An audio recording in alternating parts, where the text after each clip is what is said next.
Assalamualaikum warahmatullahi wabarakatuh. Selamat pagi teman-teman semua. Gimana kabarnya? Semoga selalu dalam keadaan baik ya. Sebelumnya, kami dari kelompok 1 mengucapkan terima kasih kepada Ibu Retno Ningrum Hidayah selaku dosen mata kuliah audit kepatuhan karena telah memberikan kesempatan kepada kami untuk mempresentasikan dan menjelaskan materi secara virtual pada kesempatan kali ini. Dan teman-teman semua yang sangat kami rindukan. Perkenalkan, saya Sylvia NIM 044. Saya Supriyani Panjaitan NIM 045. Saya Erina Putri Rahmayanti NIM 205. Kami dari kelompok 1 akuntansi C 2018 akan mempresentasikan materi tentang sejarah audit dan jenis-jenis audit. Yuk, langsung aja kita mulai. Baiklah, di sini saya akan menjelaskan materi mengenai sejarah audit. Di sini pada tahun 3000 sebelum Masehi atau pada zaman Mesopotamia dan pada tahun 1900 dan pada abad ke-20. Audit pada zaman Mesopotamia atau 3000 sebelum Masehi ditemukannya berbagai simbol-simbol pada angka-angka transaksi keuangan seperti titik, checklist, dan lain-lain di Tiongkok, Yunani, dan Roma. Ditemukannya bukti aktivitas pengauditan. Pada zaman ini, kata auditor diartikan sebagai seorang pendengar karena auditor di Roma mendengarkan pembayaran pajak seperti petani dan memberikan pernyataan publiknya terkait hasil aktivitas bisnis dan beban pajak yang harus dibayarkan. Dan sebelum tahun 1900, audit dikaitkan dengan peraturan perundang-undangan di Inggris, Companies Act, selama revolusi industri pada pertengahan tahun 1800-an. Di sini mulai muncul berbagai kantor-kantor audit dan fungsi pengauditan beserta sebagai profesi yang dikenalkan di bagian Amerika Utara oleh Inggris pada pertengahan abad ke-19. Dan sebelum tahun 1900, audit dikaitkan dengan peraturan perundang-undangan di Inggris atau Companies Act selama revolusi industri pada pertengahan tahun 1800-an. Dan mulai muncul berbagai kantor-kantor audit serta fungsi pengauditan dan akuntansi sebagai profesi diperkenalkan di bagian Amerika Utara oleh Inggris pada pertengahan abad ke-19. Berbagai perusahaan atau organisasi bisnis yang ada di Inggris pada saat itu harus tunduk pada undang-undang yang disebut sebagai Companies Act. Berdasarkan undang-undang tersebut, seluruh perusahaan atau organisasi publik harus dilakukan pengauditan. Keharusan untuk diaudit tersebut datang dari badan yang mengatur pasar modal yang disebut Security and Exchange Commission atau SEC. Belum adanya peraturan undang-undang yang secara khusus mengatur audit atas laporan keuangan menyebabkan audit pada abad ke-19 menjadi beraneka ragam. Kadang-kadang hanya meliputi neraca saja. Tapi ada pula yang berupa audit atas semua rekening yang ada pada perusahaan dan dilakukan secara menyeluruh dan mendalam. Lalu, audit pada abad ke-20 merupakan praktek auditor yang sudah menggunakan laporan yang disebut laporan audit independen.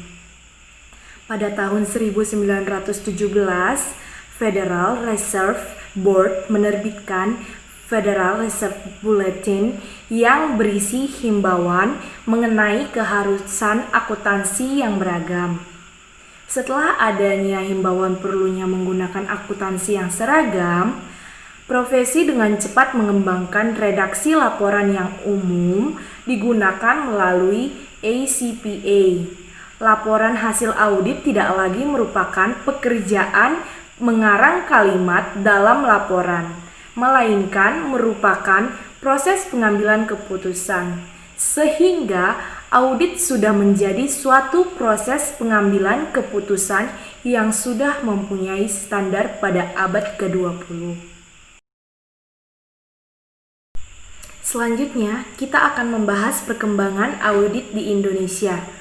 Dari sinilah muncul perkembangan audit di Indonesia yang merupakan tahap pengenalan akuntansi yang dilakukan di Indonesia pada tahun 1950-an, yaitu ketika semakin banyak perusahaan atau organisasi bisnis yang didirikan di Indonesia dan akuntansi sistem Amerika mulai dikenal, terutama melalui pendidikan yang ada di perguruan tinggi. Perkembangan akuntansi di Indonesia terjadi pada tahun 1973, diikuti dengan perkembangan audit, yaitu pada saat Ikatan Akuntansi Indonesia atau IAI menetapkan prinsip-prinsip akuntansi Indonesia atau PAI. Lalu di sini ada juga norma pemeriksaan akuntan atau NPAI. Pada tahun 1994 sampai 2007, IAI melakukan penyusunan ulang prinsip-prinsip akuntansi dan standar audit yang disebut dengan Standar Akuntansi Keuangan atau SAK dan Standar Profesional Akuntansi Publik atau SPAP. SPAP merupakan hasil karya dari IAI yang dilanjutkan oleh IAP dan dengan beberapa modifikasi pemutakhiran yang dilakukan di bulan Maret di 2011. Sementara di tahun 2011 sudah dibuat undang-undang tentang akuntan publik standar audit yang sudah cukup luas untuk dipahami di Indonesia. Sekian materi dari saya, selanjutnya akan dipaparkan oleh teman saya. Oke, baik teman-teman, setelah tadi disampaikan mengenai sejarah audit, sekarang kita akan bahas mengenai jenis-jenis audit. Kira-kira ada berapa sih jenis-jenis audit itu?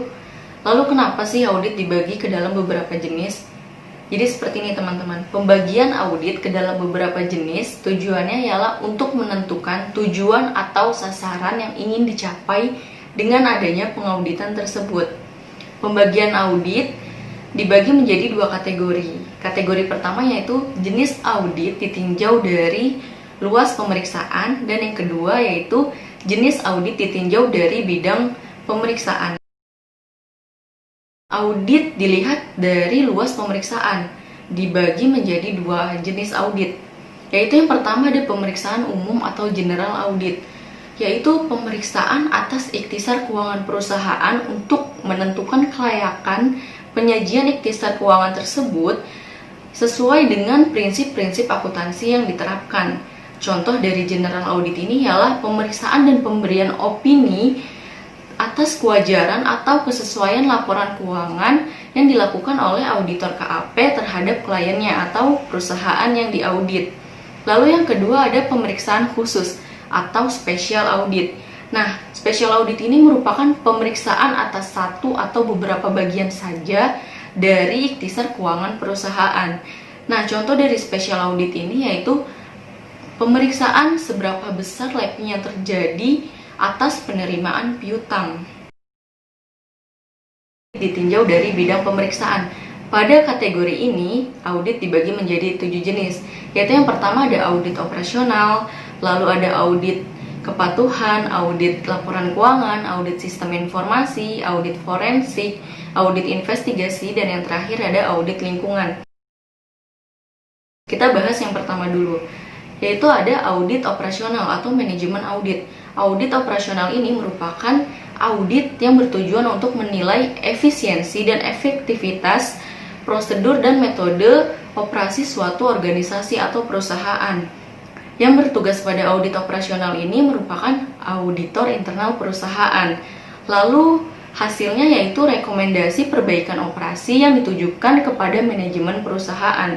Contoh dari audit operasional ini yaitu pemeriksaan apakah sumber daya telah digunakan secara ekonomis, atau pemeriksaan apakah pemrosesan gaji yang terkomputerisasi untuk perusahaan anak telah beroperasi secara efektif dan efisien.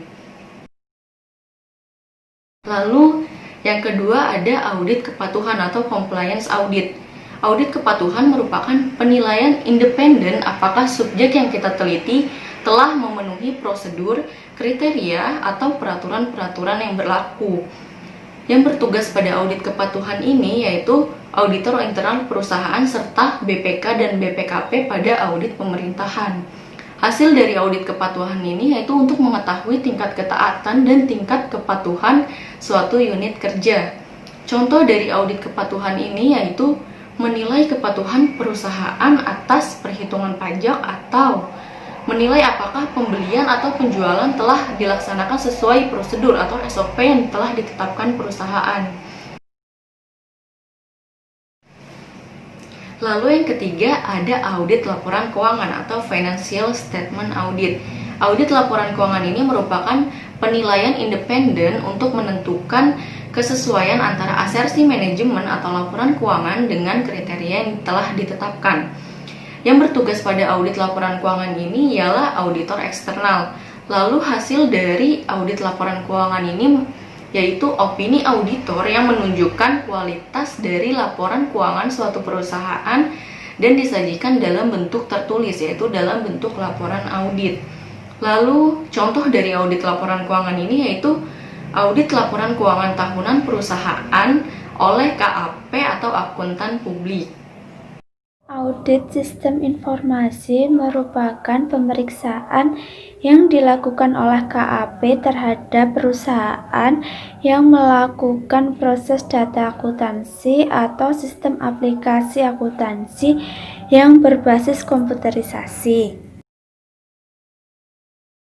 Audit forensik merupakan suatu tindakan menganalisis atau membandingkan antara kondisi di lapangan dengan kriteria untuk menghasilkan suatu informasi atau bukti kuantitatif yang dapat digunakan untuk mengungkap kecurangan yang ada. Contohnya seperti tindakan penggelapan dan pencucian uang.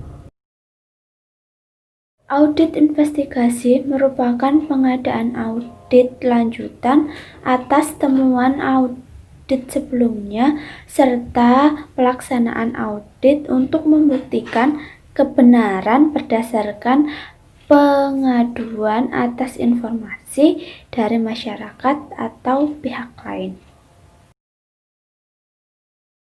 Audit lingkungan merupakan proses manajemen yang meliputi evaluasi secara sistematik serta objektif tentang bagaimana suatu kinerja manajemen organisasi yang bertujuan memfasilitasi kendali manajemen terhadap upaya pengendalian dampak lingkungan dan pemanfaatan kebijakan usaha terhadap perundang-undangan tentang pengelolaan lingkungan.